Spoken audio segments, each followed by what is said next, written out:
Public private partnership వచ్చింది.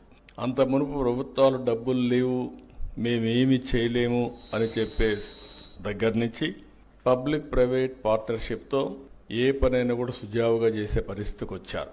ఒక road కావాలి, ఒక టెలిఫోన్ సర్వీస్ కావాలి, పవర్ కావాలి, లేకపోతే ఓటు కాదు, అనేక సేవలు అందించడం దీంట్లో ప్రారంభమైంది. దీంతో వెల్త్ పెద్ద ఎత్తున క్రియేట్ అయింది, ప్రజలకు సదుపాయాలు వచ్చాయి. ఒకప్పుడు విశాఖపట్నం నుంచి విజయవాడకు రావాలంటే నరక యాతనగా ఉండేది. నేను చీఫ్ మినిస్టర్గా ఒకసారి నెల్లూరుని తిరుపతికి పోవాలంటే ఒక్కొక్క రోడ్డు 5-6 అడుగుల కింద ఉండేది. ముంతలు, గోతులు చాలా భయంకరంగా ఉండేటివి. దీనివల్ల ఏదైతే ఇప్పుడు నేషనల్ హైవేస్ చూస్తే one of the best roads వచ్చాయి. ఒక విధంగా చెప్పాలంటే ఒకసారి సంతోషం. మలేషియాను చూశాను నేను ఆ రోజుట్లో. చిన్న దేశం, బుడ్డ దేశం, 2 కోట్ల జనాభా. వాళ్ళది east west corridor 8 lane road.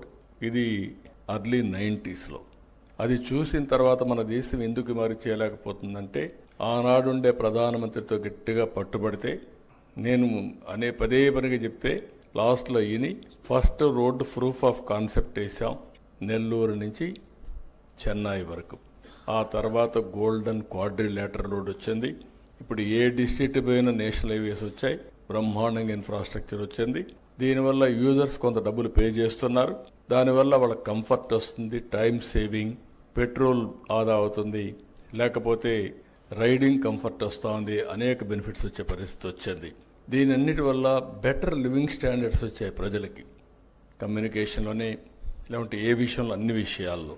అయితే ఈరోజు మనం గుర్తుపెట్టుకోవాల్సింది హ్యావ్స్ అండ్ హ్యావ్ నాట్స్ మధ్య. డబ్బులుండే వాళ్ళ దగ్గర ఎక్కువ డబ్బులు వెళ్ళిపోతున్నాయి, డబ్బులు లేని వాళ్ళు పేదరికంలోనే ఉన్నారు. ఇవన్నీ ఆలోచించిన తర్వాత ఆ రోజు మేము ఆలోచించింది global forum for sustainable transformation కింద. నాలెడ్జ్ ఉంది ప్రపంచం మొత్తం, టెక్నాలజీ అవైలబుల్ ఉంది. ఊబరైజేషన్ ద్వారా ఎందుకు మనం పొలిటికల్ ఐడియాలజీని అంటే పబ్లిక్ పాలసీస్ని ఎందుకు ప్రమోట్ చేయకూడదు, ఎందుకు ఆంటర్ప్రెన్యూర్స్ని ప్రమోట్ చేయకూడదని ఆలోచించాం.